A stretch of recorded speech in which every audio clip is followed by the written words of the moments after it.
আসুন জেনে নেই পিআর পদ্ধতির ভোট কাকে বলে। আপনি কি জানেন বিশ্বের অনেক দেশে এমন একটি ভোটিং পদ্ধতি চালু আছে যেখানে একজন নয়, একসাথে একাধিক প্রার্থী বিজয়ী হতে পারে।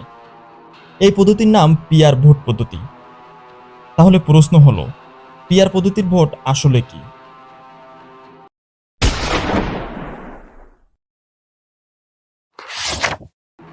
পিআর বা আনুপাতিক প্রতিনিধিত্বমূলক পদ্ধতি হলো এমন একটি ভোটিং সিস্টেম যেখানে প্রতিটি দলের প্রাপ্ত ভোট অনুযায়ী তারা আসন পায়।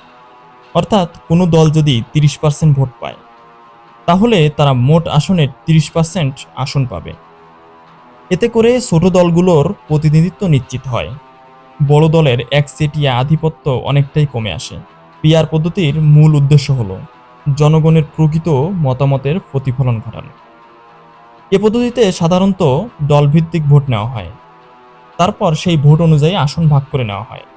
উদাহরণ দিয়ে বললে এরকম: ধরুন একটি সংসদে 100টি আসন আছে, দল ক পেয়েছে 40% ভোট, দল খ পেয়েছে 35%, আর দল গ পেয়েছে 25%।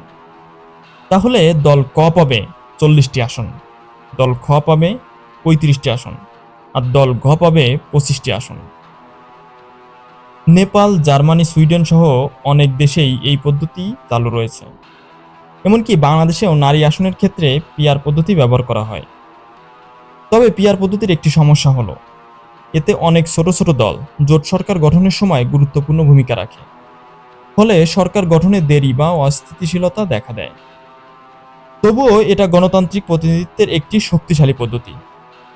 আপনি কি চান বাংলাদেশেও সরাসরি সংসদ নির্বাচনে পিআর পদ্ধতি চালু হোক? কমেন্টে জানাবেন আপনার মতামত।